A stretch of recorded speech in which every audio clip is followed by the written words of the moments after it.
Welcome to secret number 4 in the series, The Marketing Deal, with me, Diane Curran. And we call this Deal Yourself in 13 Marketing Strategy Secrets. Secret number 4, hold on to your hats, it's planning.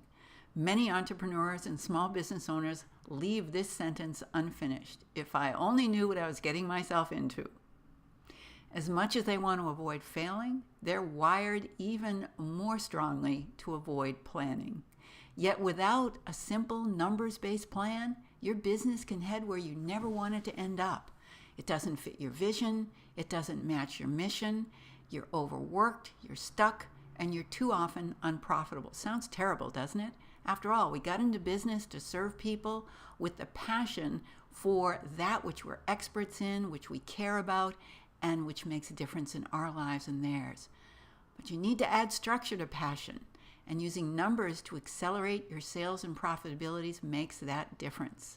Plan so that you can be front and center in your business future. You get what you measure for. We've all heard that saying.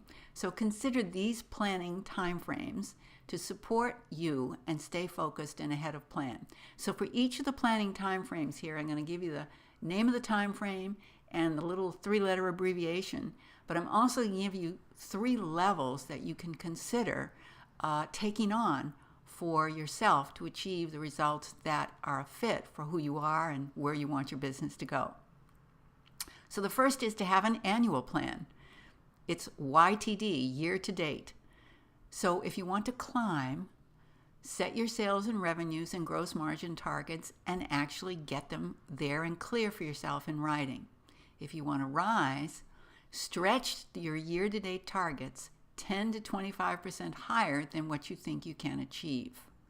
If you want to soar, then track your results as often as daily to correct for any new obstacles and make sure you don't give up on what that original goal was so that you still can achieve it without losing sight of it and losing confidence in your abilities.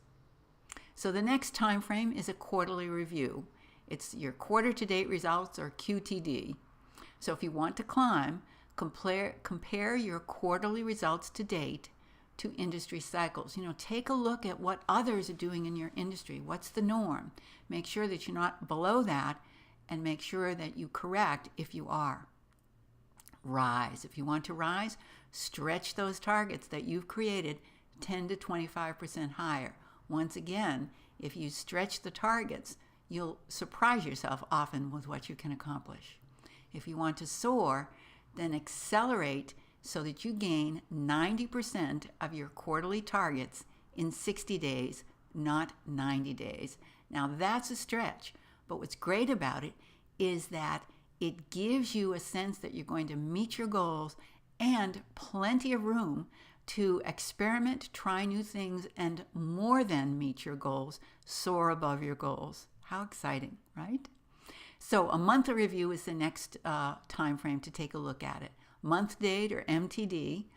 If you want to climb, set your sales and revenues and gross margin targets for each month so that you're not looking at the whole year and saying, oh, I got plenty of time to get that done. Take a look at what's doable and workable for you in each given month and measure against it.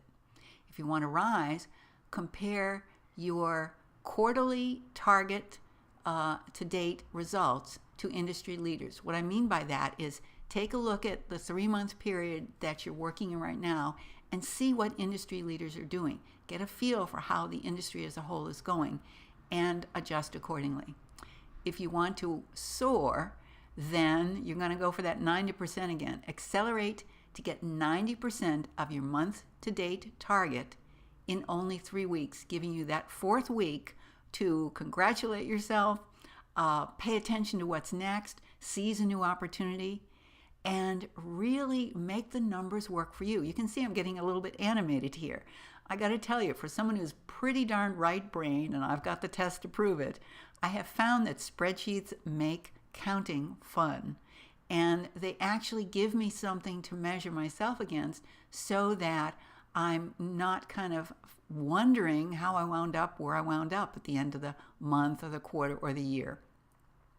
So in our next video, We're going to cover 3 more questions, 3 more time frames for secret number 4. We're going to take a look at weekly schedules, daily schedules, and oh yes, hourly tasks.